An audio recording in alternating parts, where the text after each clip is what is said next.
નમસ્કાર મિત્રો, YouTube channel advocate Sanjay પંડિતમાં આપનું હાર્દિક સ્વાગત છે।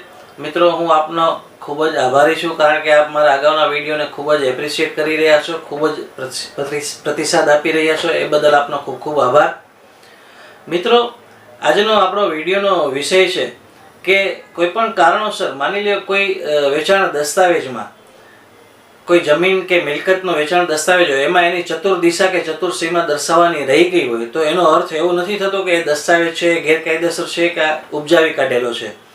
આ માટેનો નામદાર ગુજરાત હાઈકોર્ટે સરસ મજાનો ચુકાદો આપેલો છે, જે ચુકાદાની ચર્ચા આજે આપણે આ વિડીયોમાં કરવાના છીએ। મિત્રો, આ જે ચુકાદો છે એ Ravjibhai Mathurbhai Solanki versus state of ગુજરાતના કેસમાં આ ચુકાદામાં નામદાર ગુજરાત હાઈકોર્ટે અવલોકન કર્યું છે કે સામાન્ય પ્રેક્ટિસ મુજબ કોઈ પણ વેચાણ દસ્તાવેજ બનાવવામાં આવે છે ત્યારે જમીન કે મિલકતનું વર્ણન, એનું સીમા, એનું ક્ષેત્રફળ, પછી એની ચતુર્દિશા, આ બધું છે એનું વર્ણન કરવામાં આવતું હોય છે।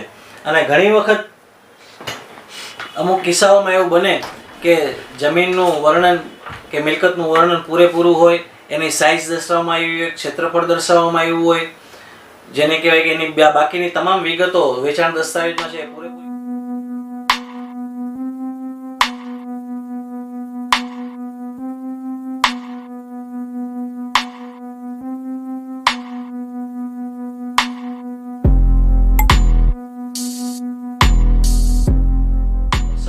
પરંતુ કોઈ કારણોસર માની લો ચતુર્દિશા કે ચતુર્સીમા છે એ દર્શાવવાની રહી જાય, તો એનો અર્થ એવો નથી સમજવાનો કે વેચાણ દસ્તાવેજ છે એ ખોટો છે, ગેરકાયદેસર છે કે ઉપજાવી કાઢેલો છે।